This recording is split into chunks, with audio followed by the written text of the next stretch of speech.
Hello दोस्तों, स्वागत है आपका हमारे चैनल इकोनॉमिक्स IQ पर। और आज से हम आपके लिए एक नई सीरीज लेकर आ रहे हैं जिसमें हम माइक्रो इकोनॉमिक्स के MCQ के बारे में डिस्कशन करेंगे। तो चलते हैं हम अपने कंप्यूटर स्क्रीन पर।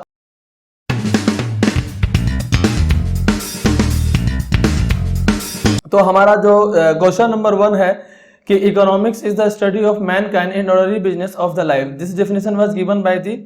तो आपको ये बताना है कि ये लाइन किसने कही थी। इनका कहना ये था कि जो बिजनेस ऑफ लाइफ है वो हमारा इकोनॉमिक्स का ही पार्ट होता है। तो आपको देखो MCQ अटेम्प्ट करने का सबसे अच्छा तरीका ये माना जाता है कि आपको चारों ऑप्शंस के बारे में पता होना चाहिए। तो सबसे पहले आपको एडम स्मिथ से रिलेटेड जो जो चीजें मालूम है वो आपको मालूम होना चाहिए कि एडम स्मिथ कौन थे। तो आपको पता होना चाहिए कि एडम स्मिथ कौन थे, हमारे फादर ऑफ इकोनॉमिक्स, इसको हम इकोनॉमिक्स अर्थशास्त्र के जनक के नाम से भी हम जानते हैं। इन्होंने 1776 में एक बुक लिखी थी जिस बुक का नाम था an inquiry into the nature and wealth of nation. आपको इस बुक का नाम पता होना चाहिए क्योंकि MCQ में कैसे भी क्वेश्चंस आपसे पूछे जा सकते हैं। वैसे ये जो डेफिनेशंस है ये आपको एल्फ्रेड मार्शल ने दिया था। तो इस तरीके से आपको क्वेश्चन को अटेम्प्ट करने हैं। अब नेक्स्ट क्वेश्चन पे चलते हैं। नेक्स्ट क्वेश्चन हमारा यह है कि the branches of economics of theory and deals with the problem of allocation of resources.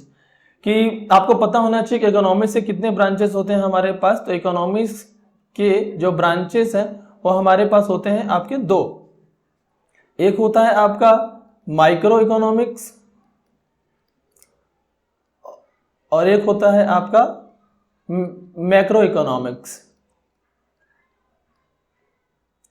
तो माइक्रो इकोनॉमिक्स का मतलब होता है स्मॉल, माइक्रो का मतलब आप देखोगे तो जो डील करता है एज ए इंडिविजुअल। कि micro economics is the study of individuals.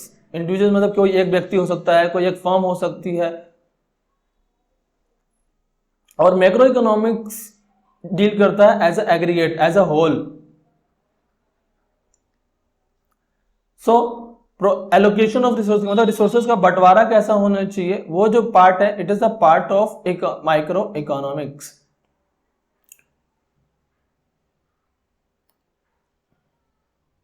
अब हमारे पास नेक्स्ट क्वेश्चन है, a study of how increase in the corporate income tax rate will affect the natural unemployment. It is example of. आपको बच्चों पता होना चाहिए कि जो अनएम्प्लॉयमेंट है वो किसका पार्ट है, आपका मैक्रो इकोनॉमिक्स का पार्ट है। क्योंकि एम्प्लॉयमेंट हम किसी बात जब भी करते हैं, किसी ग्रुप की बात करते हैं, फॉर्म, एक ऑर्गेनाइजेशन की, एक कंट्री की या फिर एक स्टेट की, तो unemployment is the part of macro economics. अभी हम लोगों ने डिस्कस किया था मैक्रो किसको स्टडी करता है, as a whole, as a group. और जबकि माइक्रो जो होता है वो as a small, as a individual part को स्टडी करता है। Back to the move to the next question. अब नेक्स्ट क्वेश्चन ये है कि if a point fall inside the PPC production possibility curve, what does indicate. आपको पता होना चाहिए बच्चों कि PPC क्या होता है। तो PPC दो गुड्स के सभी पॉसिबिलिटीज प्रोडक्शन के बारे में बताता है। और PPC का कर्व आप लोगों का कुछ इस तरीके का होता है। यह है हमारा PPC, ये X हो गया, ये आपका Y, गुड X, और ये हो गया आपकी गुड Y। आपको पता होना चाहिए कि यदि कोई पॉइंट PPC के ऊपर है, जैसे पॉइंट A और B मान लेते हैं, तो जो पॉइंट A और B है वो ये शो करता है कि हमने रिसोर्सेज और टेक्नोलॉजी का फुल्ली यूटिलाइज किया है रिसोर्सेज का। और यदि कोई पॉइंट PPC के अंदर है वो किसको शो करता है, अंडर यूटिलाइजेशन को शो करता है। और यदि कोई पॉइंट यहाँ पर है D, तो वो हमारा ओवर यूटिलाइजेशन को शो करता है। तो हमारा आंसर क्या हो गया, ये क्वेश्चन तो ये कह रहा है कि यदि PPC के अंदर कोई पॉइंट फॉल कर रहा है तो वो किस चीज को रिप्रेजेंट करता है। तो अभी हमने बताया, तो ये किसको करता है, आपका अंडर यूटिलाइजेशन को शो करता है। Move to the next question. Next question हमारा ये है, in which type of economy do consumer and producer make their choices based on their market forces and demand of supply. तो आपको पता होना चाहिए कि इकोनॉमी हमारी तीन तरीके की होती है। पहली है सोशल इकोनॉमी, एक है आपका कैपिटलाइज्ड इकोनॉमी, जिसको मार्केट इकोनॉमी के नाम से जानते हैं, और एक होता है आपका मिक्स्ड इकोनॉमी। तो जो मार्केट इकोनॉमी होती है इसके अंदर जो प्राइसेस है वो कौन डिसाइड करता है, मार्केट फोर्सेस करती हैं। यानी मार्केट फोर्स का मतलब है डिमांड एंड सप्लाई। तो राइट आंसर क्या हो गया आपका, मार्केट इकोनॉमी। नेक्स्ट क्वेश्चन जो कि हमारा है 6th question, under free economy prices are decided by the, अभी हमने बात किया है फ्री इकोनॉमी मतलब जहां पर गवर्नमेंट इंटरफेयर नहीं करती है, वहां पर जो जो हमने सेंट्रल प्रॉब्लम पढ़ी है, what to produce, how to produce and whom to produce, ये सारे जो डिसीजंस लेते हैं वो कौन लेती है? इकोनॉमिक लेती है। इकोनॉमिक बोले तो market forces of demand and supply, क्योंकि जो पार्शली रेगुलेट होता है इसको हम जिसमें कुछ गवर्नमेंट होता है और कुछ पब्लिक होती है तो इसको हम मिक्स्ड इकोनॉमी बोल देते हैं। तो ये तो हमारा आंसर होगा नहीं, क्योंकि इसमें तो गवर्नमेंट और दोनों, रेगुलेटेड में मतलब कि टोटली गवर्नमेंट इसको टेक ओवर करती है, गवर्नमेंट के डिसीजंस पे चलती है सब कुछ, सारे डिसीजन को गवर्नमेंट लेगी। जबकि और इसमें क्या होता है कि आपका डिमांड एंड सप्लाई, और डिमांड एंड सप्लाई का मतलब जैसे देखो आपका मान लो वाई एक्स एक्सिस पर आपका क्वांटिटी है और वाई एक्सिस पे यदि प्राइस है, तो ये आपका डिमांड होता है, मान लो हम डिमांड ऑफ एक्स ले लेते हैं, और ये आपका सप्लाई ऑफ एक्स। तो जहां पर ये पॉइंट्स मिलता है इक्विलिब्रियम पॉइंट होता है, और यही हमारा क्या होता है इक्विलिब्रियम। इस तरीके से आपका प्राइस डिसाइड हो, जहां पर डिमांड और सप्लाई एक दूसरे को कट करते हैं, यानी कि ये वाला पॉइंट ई पॉइंट। नेक्स्ट क्वेश्चन,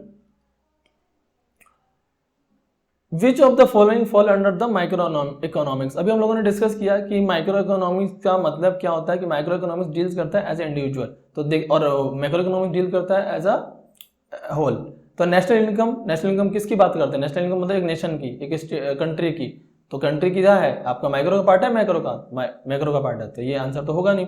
फिर आपका जनरल प्राइस लेवल, मतलब कि आपके इकोनॉमी में चीज़ों के प्राइस के दाम क्या है, रेट बढ़ रहे हैं घट रहे हैं, वो भी क्या है? आपका मैक्रो का पार्ट है।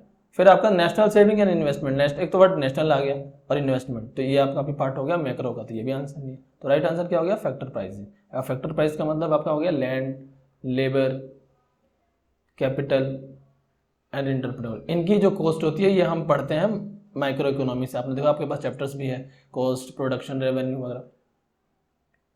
Next, in a free market economy, जब भी वर्ड आया फ्री मार्केट इकोनॉमी, तो इसका मतलब आप लोग बहुत अच्छे से जान चुके हैं कि फ्री मार्केट इकोनॉमी का मतलब होता है जहां पर कौन क्या होना चाहिए, कौन डिसाइड करता है? आपका demand and supply.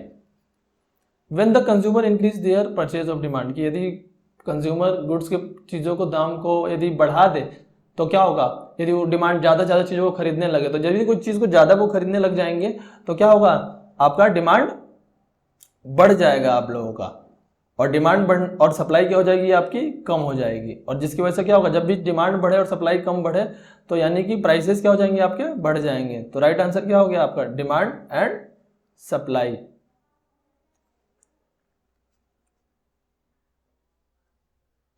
Next question, आपका क्वेश्चन नंबर 9। क्वेश्चन नंबर 9 है कि अकॉर्डिंग टू रॉबिन्स मीन्स, देखो मीन्स का मतलब यहाँ पर है मतलब रिसोर्स, और रिसोर्सेज बच्चों कैसे होते हैं? रिसोर्सेज की 3 क्वालिटीज हैं हमारे पास।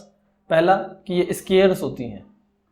स्केयर्स कम बोले तो जिसकी डिमांड ज़्यादा हो और सप्लाई कम हो, मतलब जिसको पाना कठिन होता है, जैसे कि मनी को करने के लिए पाने के लिए आपको 8-9 घंटे काम करने पड़ते तब आपको मिलता है।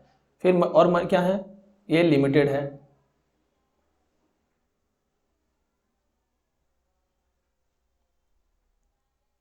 क्या ये अनडिफाइंड है? नहीं, ये अनडिफाइंड भी नहीं है, क्योंकि लिमिटेशन है इसकी। तो ये अनलिमिटेड तो है नहीं, क्योंकि अनडिफाइंड भी नहीं है। तो आंसर क्या हो जाएगा आपका? स्केयर्स।